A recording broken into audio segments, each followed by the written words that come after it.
Gracias por acompañarnos como siempre en Entrevista Venevisión. Ya estamos listos para iniciar nuestra conversación con la invitada del día de hoy. Ella es Andreina Tarazón, presidenta del Centro de Altos Estudios de Desarrollo de Economías Emergentes, CENDES. Gracias por estar con nosotros en Entrevista Venevisión. Gracias a ti, Andreina, por invitarme. La noticia del día sin duda son los distintos análisis que se están haciendo políticamente hablando de lo que sucedió el día de ayer con las elecciones en Colombia, donde hay una acción épica de uno de los candidatos que no estaba planteado como para la segunda vuelta y que cambia un poco el escenario electoral de lo que pudiera ocurrir en Colombia. Fico queda en tercer lugar,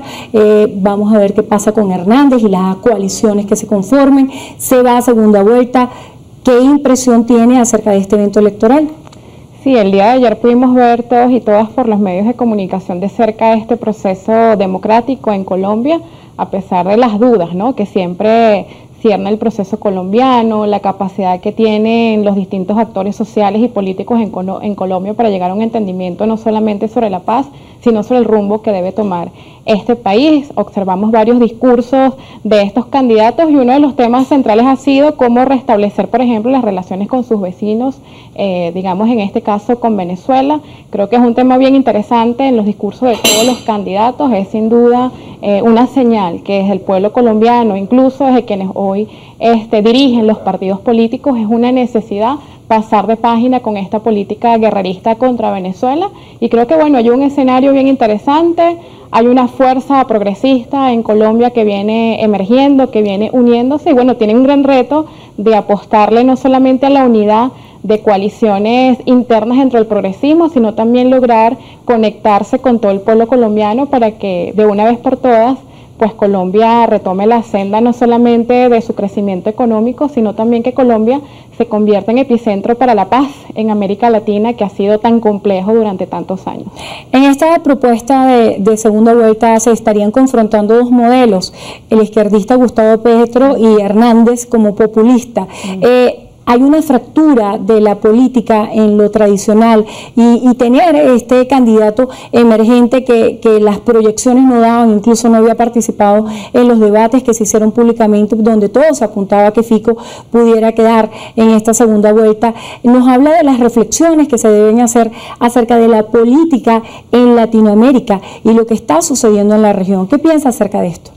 Sí, justamente hablas de populismo y creo que es un tema bien interesante que pudimos ver en los discursos también de algunos de estos candidatos ayer en Colombia, y hoy creo que la sociedad latinoamericana está llamada producto de, bueno, tantos digamos fracasos en términos económicos, en términos políticos. Creo que hoy el pueblo latinoamericano está suficientemente maduro para distinguir los discursos populistas, digamos que no van al fondo de la desigualdad, de la inequidad y la pobreza en América Latina, de discursos que hoy, no solamente discursos, sino de prácticas y de ideas políticas que necesitan renovar el papel del Estado, el rol del gobierno, el rol de la sociedad, pero sobre todo creo que en sociedades como las colombianas el elemento de la paz social es uno de los más importantes, y creo que ya desde hace bastante tiempo a la izquierda se le ha cerrado las puertas de manera sangrientas en Colombia, y creo que hoy estas fuerzas progresistas retoman no solamente el camino de la democracia, del diálogo, sino que creo que hay una sociedad dispuesta a escuchar, a observar y a, digamos, como apostarle a un nuevo tipo de gobierno, y creo que sin duda alguna el pueblo colombiano va a poder distinguir entre el populismo falso que no busca soluciones reales a los problemas de los colombianos y las colombianas, a esta fuerza desde el progresismo que por supuesto le apuesta a nuevas iniciativas desde las políticas públicas. Queramos o no, Venezuela ha sido tema de todo lo que fue esta odisea electoralmente hablando, de todo lo que fue la campaña. Se habló muchísimo el modelo económico de Venezuela, no desde el punto de vista positivo, sino como una amenaza para los colombianos. ¿Qué piensa usted acerca de esto? Sí, lamentablemente Venezuela no solamente en las campañas políticas colombianas, sino en toda América Latina y en el mundo, siempre trata de utilizarse como un elemento negativo para atemorizar al mejor estilo, digamos, de la Guerra Fría, ¿no?, de este fantasma del comunismo, que para quien tenga, digamos, cierto discernimiento desde el punto de vista de la historia, ya son temas que están caducos y que hoy más bien creo que el mundo le apuesta por nuevas y mejores iniciativas en el campo de la política, en el campo de la economía, y la izquierda hoy puede señalar grandes éxitos, digamos, grandes propuestas para el mundo de cómo dirigir no solamente las políticas internas, sino las políticas internacionales. Y cuando digo la izquierda, me atrevo a hablar más allá de eso, del progresismo, de los bloques emergentes. Recordemos el rol, por ejemplo, que juega China hoy, que juega Rusia, que juegan países emergentes como Turquía, como la India. Es decir, no es un solo modelo político, no es un solo modelo para ver las relaciones internacionales, y creo que hoy somos en América Latina suficientemente maduros para no dejarnos atemorizar por estas campañas de miedo, estas campañas de mentiras que, como lo dije, recuerdan la Guerra Fría y sus campañas sucias contra los gobiernos progresistas. Ahora que hace referencia a la historia y hace referencia a los modelos económicos de estas naciones que en particular tienen una convicción política orientada hacia la izquierda, incluso al comunismo, y si revisamos un poco la historia, lo que sucedió en Cuba con el periodo especial y las medidas económicas que se tomaron, mucho se ha hablado acerca del modelo económico de Venezuela como una de las principales debilidades que ha habido en estas últimas 2 décadas. Si yo le preguntara a usted, ¿cuál es el modelo económico de izquierda que considera es la guía para el gobierno de Venezuela cuando ha sido ampliamente objetado y que se señala que pareciera que el gobierno de Venezuela se quiere parecer a la economía de Cuba? ¿Qué responde usted?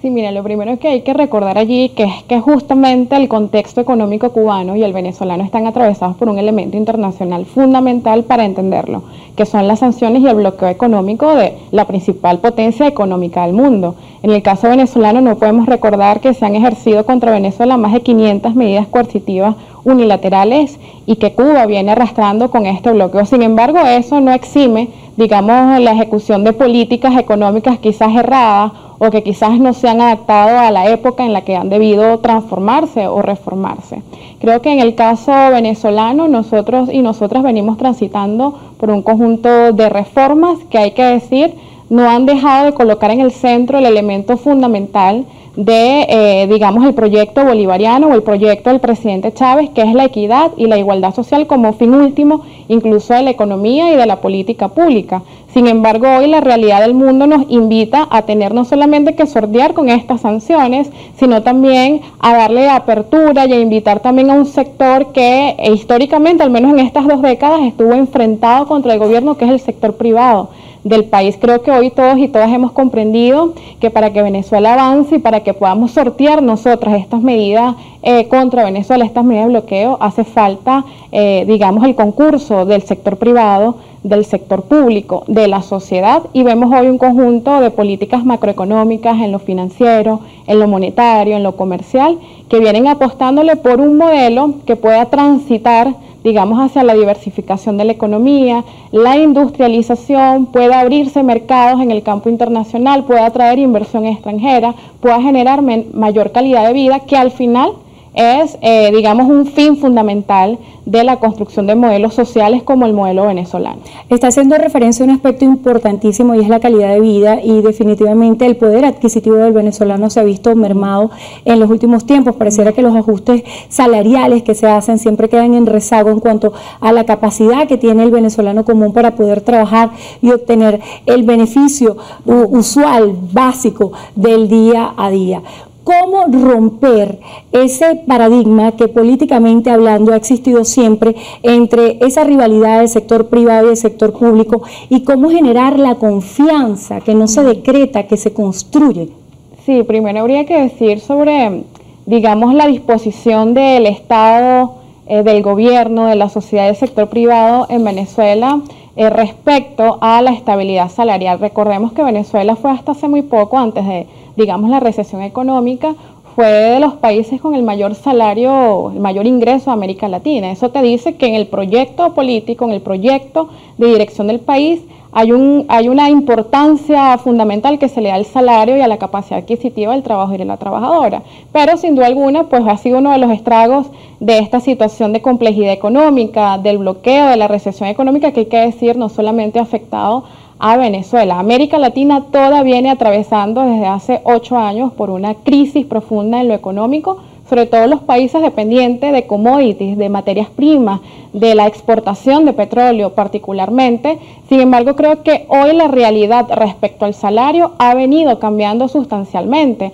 Recientemente leí un artículo donde en algunos sectores hoy de las empresas privadas se pueden estar pagando salarios que van desde los $300 hasta los $1.500 en Venezuela, en una economía que se viene dinamizando. Igual en el sector público vienen haciéndose ajustes, pero sin duda queda el reto de construir una sólida política de salarios para el país. Eso está muy claro y eso comprendemos que es una necesidad inmediata que además va acompañado de un proceso de industrialización en el país, de generar mejores y mayores empleos. La Bolsa de Valores de Caracas ve con optimismo la participación de empresas del Estado y que ahora estén activándose con capital privado, pero hay muchas preguntas que surgen en ese sentido. ¿Se van a cambiar las políticas de subsidio que existen sobre, por ejemplo, la electricidad, el agua, los recursos básicos para los venezolanos? ¿Cuál piensa usted debería ser el enfoque de esta nueva realidad económica para Venezuela?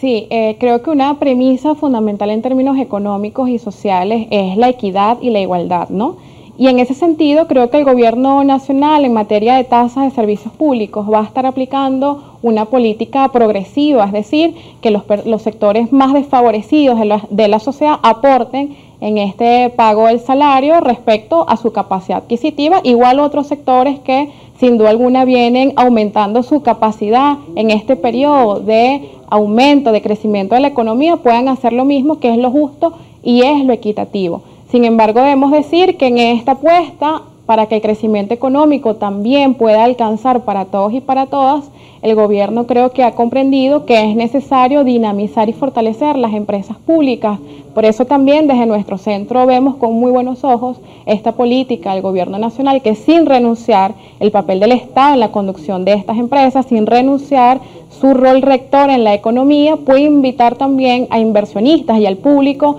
en general para que inviertan en estas empresas, que además un elemento muy fundamental y muy importante es que estoy segura de que este financiamiento va a ser soberano, es decir, cómo esa cantidad de dólares que hoy está recorriendo el país puede servir también para que nosotros y nosotras tengamos mejores y más servicios públicos. Creo que eso es positivo para todos y para todas, y estoy segura que en cualquier esquema económico en el cual terminen en negociaciones este tipo de iniciativas, creo que jamás se va a colocar en tela de juicio el regresar desde el punto de vista social en el acceso de todos y todas a los servicios, sobre todo de los que más lo necesitan. Se nos agotó el tiempo. En una sola palabra, ¿cómo califica la economía de Venezuela hoy? Saludable.